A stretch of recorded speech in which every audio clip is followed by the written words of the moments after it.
La muerte es un estado natural al que todos en algún momento de nuestra vida vamos a llegar.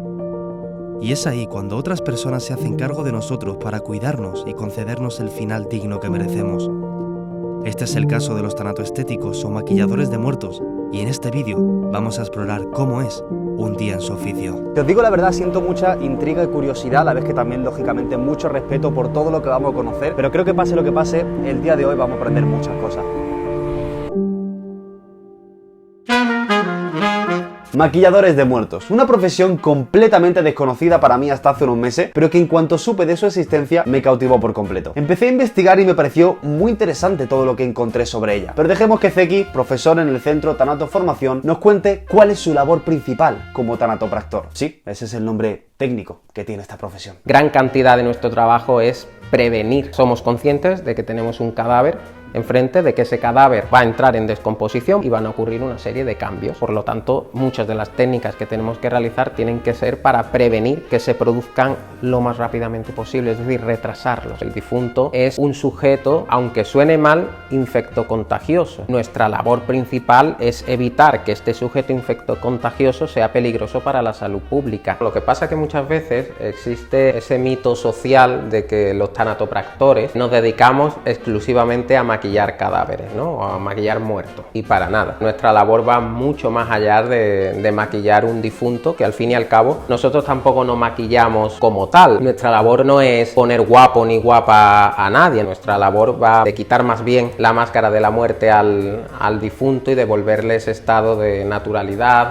previo a la muerte de esta persona. Prevenir la descomposición del difunto, evitar que sea un foco de infección. No sé si vosotros también pensabais, al igual que yo, que un maquillador de muertos simplemente se dedicaba a eso, a maquillar. Pero al parecer nada más lejos de la realidad, porque este trabajo simplemente es un 10% de todo lo que hacen realmente. Aunque lo que más me ha llamado la atención es eso último que ha dicho Zeki. Nuestra labor va de quitar más bien la máscara de la muerte al difunto y devolverle ese estado de naturalidad previo a la muerte de esta persona. ¿Por qué es tan importante tratar de mostrarlo como si aún estuviese vivo? Porque lo que el familiar necesita es reconocer que el difunto que tiene delante es su ser querido. Si ese difunto tiene algún fallo en el acondicionamiento, me dejo un poco de algodón asomando por la boca, pego los labios, pego los ojos, por ejemplo, cualquier imagen desagradable que podamos crear, esa imagen no se le va a borrar a la persona de por vida. Si no se le borra esa imagen, ocurre una cosa, no se supera el duelo, porque pasa a tener constantemente esa imagen del difunto fallecido con esas características de la muerte sobre él y sobre su cabeza constantemente. Entonces, si yo hago una buena preparación y parece que el difunto está no dormido, llamémoslo malamente dormido, estoy creando la posibilidad de que el familiar acabe olvidando la imagen de su ser querido muerto y sustituyéndola por imágenes de su ser querido tranquilo, descansando, y eso pues le va a favorecer en la superación del duelo. Digamos entonces que lo que parecía un simple trabajo de estética es realmente un meticuloso e importante esfuerzo por darle una última buena imagen a los familiares de esa persona que acaba de fallecer, para de esta forma poder prepararlos lo mejor posible a nivel psicológico para que puedan afrontar un duelo mucho más sano y menos doloroso. Y ahora que hemos abierto el melón de la salud mental, un poco más adelante en el vídeo veremos cómo les afecta a ellos, a estos maquilladores de muertos, el hecho de enfrentarse diariamente con la muerte. Pero ahora vayamos a lo que creo que todos nos estamos preguntando. ¿No tienen miedo de trabajar con difuntos? ¿Es real lo que dicen que un cadáver desprende un olor muy característico? ¿Alguna vez te ha ocurrido algo paranormal? Ese miedo existe. Lo que pasa es que obviamente uno está aquí por vocación. No es lo mismo, voy a trabajar ahí por necesidad, que voy a trabajar porque me gusta y es lo que quiero. Pero obviamente, claro, enfrentarte al primer cadáver hace que tengas un poquito de reparo. Luego trabajas con el primer cadáver y te das cuenta de que no existe ningún problema. Tema de olores, pues hombre, tenemos que tener en cuenta una cosa. Cualquier materia viva, cuando deja de estar viva, se descompone por la acción de las bacterias mayormente. En un cadáver pasa lo mismo. En cuanto una persona fallece, entran en juego los fenómenos cadavéricos, propiciados, digámoslo así, por, como hemos dicho antes, las bacterias, que en esa descomposición van a provocar ese mal olor que puede existir. ¿Hay mal olor? Pues hombre, claro, evidente que lo hay. Hay quien lo aguanta más, hay quien lo aguanta menos. ¿Técnicas para aguantar? Pues no la hay. No basta ni que te eches ni perfume, Big Vaporuni, ni nada de esas características. Eso lo único que hace no es camuflar el olor, sino mezclarlo y que al final pues te sea peor. ¿vale? O sea, no hay problema realmente con el olor si te acabas acostumbrando a él. Y te acabas acostumbrando tarde o temprano. ¿Temas paranormales? Pues no he tenido ningún caso. Es verdad que siempre existe esas leyendas urbanas, ¿no? Sí. De no vayamos al cementerio de noche, o un tanatorio, qué miedo de noche. Bueno, pues yo me he quedado en un tanatorio y se fueron la luz en medio de una tormenta y no funcionaban los generadores y me quedé a solas, a oscuras, en una sala de tanatopraxia con un difunto. Pero yo tengo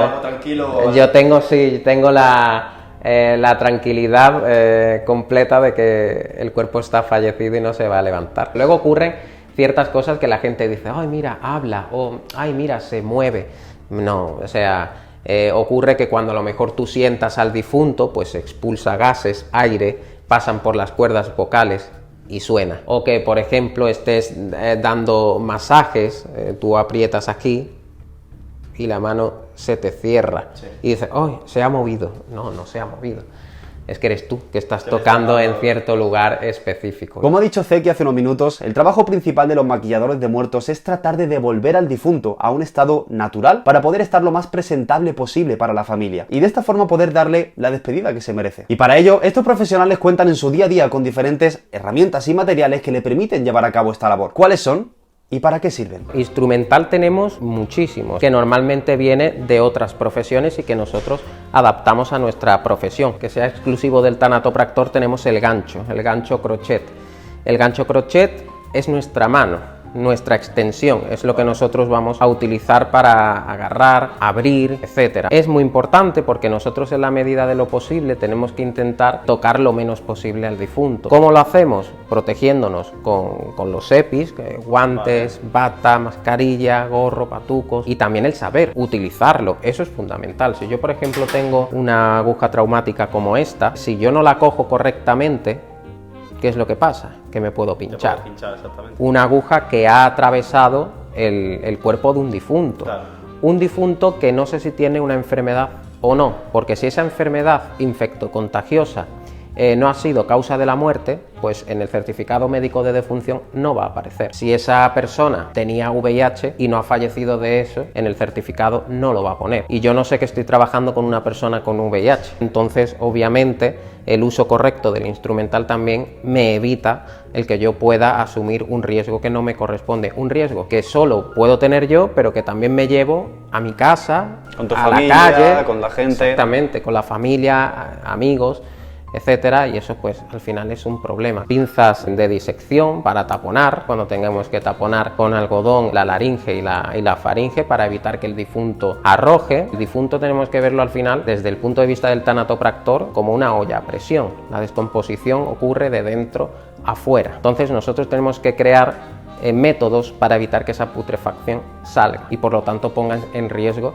pues a esa familia que se quiere despedir correctamente de ese difunto, y aparte porque crea una imagen desagradable del difunto pues arrojando fluido y es lo que hemos dicho antes, que al fin y al cabo lo que buscamos siempre es que puedan tener una buena imagen, una última buena imagen de ellos. Exactamente. El troca, que nos permite aspirar, va conectado a un sistema de succión que nos permite pues aspirar las cavidades del difunto, aspirar gases, fluidos y demás. Supongo que se meterá por la boca. No. O... ¿Ah, no? 4 dedos por debajo del apéndice xifoides, la puntita del esternón, vale. Lo introducimos en varias posiciones, en abanico, pinchando en primera instancia en la aurícula derecha del corazón para poder aspirar toda la sangre y seguidamente a otros órganos, pues para aspirar otros fluidos, los pulmones, para aspirar el líquido pleurático, por ejemplo, la vejiga para la orina, los intestinos para las heces, circulación portal, mucho más. Para el embalsamamiento, por ejemplo, una cánula de inyección con la cual inyectamos químicos, como por ejemplo los que tenemos ahí o que tenemos en la estantería. Los inyectamos vía arterial para conservar el cuerpo y que por lo tanto podamos frenar esa descomposición en el periodo en el que ese cuerpo pues va a estar en exposición pública, un momento en el que ese cuerpo pues desde que fallece,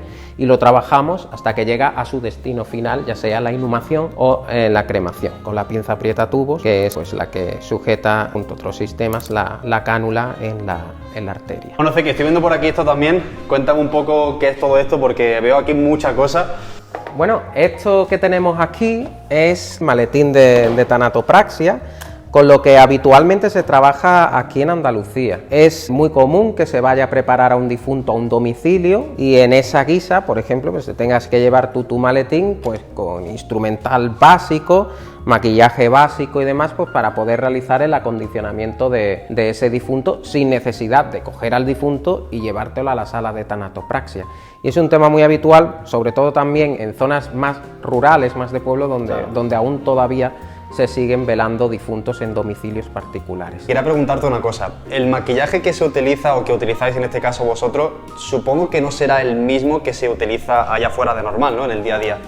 Es el mismo, pero tiene una diferente aplicación. El maquillaje que nosotros vamos a aplicar sobre un difunto va encaminado, pues como hemos dicho antes, a retirar esa máscara de la muerte del propio difunto. Además, el tema del maquillaje es también un tema un poco controversia. No siempre se maquilla a un difunto. Esto va a depender de que la familia quiera o no quiera. Ni pintamos los labios completamente a todo el mundo, ni maquillamos a todo el mundo. Hay familia que te dice, pues no quiero que maquilles. Claro, porque eso lo decide la familia realmente. Claro, en la orden de trabajo va especificado si la persona va maquillada o no va maquillada, si tiene un maquillaje subido de tono o no tiene un maquillaje subido de tono. Vamos a utilizar colores muy pasteles o más melocotones, marrones para los hombres, más rosado para las mujeres, pero poco más. Si es una anciana que no se ha maquillado nunca en la vida, yo no le voy a poner los labios ni rojos, ni rosas, ni de ningún color. Claro. Simplemente voy a intentar, en la medida de lo posible, pues quitar esos brillos. Utilizar también, por ejemplo, importante, los polvos translúcidos, que van a quitar ese brillo, como he dicho, y va a matizar lo que nosotros hagamos sobre el rostro del difunto. Y estoy viendo aquí también que hay, para afeitar y todo esto, ¿también afeitáis vosotros a los difuntos? Sí y no. Depende, nosotros tenemos que consultar a la familia si vemos que el difunto tiene barba, bigote o lo que sea, si quieren que el difunto vaya afeitado o no. Puede ser que ese bigote, esa barba, lo tenga así toda la vida y cuando tú le quitas el bigote o le quitas la barba, el aspecto del difunto cambia completamente. Y es lo que hablamos al principio. Lo más importante es conseguir que el difunto sea reconocible para la familia. Si la familia, el doliente, no reconoce al difunto, ya puedes tener el mejor trabajo del mundo, que si no es igual o mínimamente parecida y el más mínimo error lo van a notar, no tienes el trabajo bien hecho. ¿Qué ocurre en el momento en el que hay una persona que fallece? Ha sido un accidente muy grave y hay ciertas partes del cuerpo que no las tiene. ¿Cómo hacéis todo ese proceso, ese procedimiento? Bueno, va a depender de muchísimos factores. Obviamente, si esa zona está visible o no visible, es decir, si va a estar expuesta o no va a estar expuesta. Si no está expuesta, la reconstrucción o la restauración va a ir encaminada a una cauterización, un tratamiento higiénico sanitario, etcétera, para impedir que salgan fluidos y demás y recuperar los volúmenes. Y si es una zona más visible, llevarán algunas técnicas mucho más complejas. Cosas que tenemos que tener en cuenta para realizar una reconstrucción. No podemos mentir. Debemos de ser sinceros con nosotros mismos. Tenemos que ver si somos capaces de realizar una reconstrucción. Si yo no soy capaz de realizar una reconstrucción, y no es algo de práctica, no todo el mundo sabe fabricar una nariz, una oreja, unos labios, no todo el mundo sabe reconstruir, modelaje, etcétera, no todo el mundo sabe. Si tú no eres capaz, no te aventures, porque al final el daño es peor para la familia. Normalmente en el mundo de la tanatopraxia hay tanatopractores que se especializan en este campo porque se le da mejor, se le da bien, o lo hacen estupendamente, o lo han estudiado más, o lo que sea, y son esas personas las que se van a dedicar a estos procesos. Vale, y entonces, ¿cómo hacéis en el caso de que tengáis que hacer cualquier reconstrucción? ¿Qué material soléis utilizar para poder hacer todo esto? A ver, va a depender, primero, de si estamos hablando de una restauración o una reconstrucción. La diferencia es mayormente la ausencia de tejido. En una restauración no hay ausencia de tejido, yo puedo restaurar la apariencia, puedo restaurar cualquier daño que tenga sobre la piel, que lo puedo hacer mediante ceras, cosméticos y demás. Y otra cosa ya es la reconstrucción. Aquí sí tenemos ausencia de tejidos, entonces aquí tenemos que intentar, en la medida de lo posible, recrear ese tejido. Yo tengo, por ejemplo, por algún accidente de tráfico o algún motivo, pues falta de un dedo de una mano y yo voy a exponer las manos, pues mediante silicona, pues por ejemplo, puedo realizar una prótesis. Luego la maquillo cuando yo estoy exponiendo las manos. Vale, para que se quede también el color de la piel. Exactamente, para mimetizar el color. Tenemos que suavizar muy bien los bordes, mimetizarla con la propia mano del difunto, en este caso, que estamos hablando de un dedo o una oreja. pareja, por ejemplo, lo que elijamos. Y luego me has comentado también que hay, no sé si las llamamos pelos artificiales, ¿puede ser? Sí, también están por aquí, son fibras de pelo artificiales. Si por ejemplo pues tiene alguna calvita en algún lugar, por lo que sea, pues una lesión o algo que tiene el difunto, pues tú echas un poco, ¿vale? Y puedes simula tapar, un poco el efecto, ¿vale? de... Puedes simular, ¿vale? Simula el color, el trasfondo del pelo, ¿vale? Sí, son como fibras, ¿ves? Son fibras pequeñitas.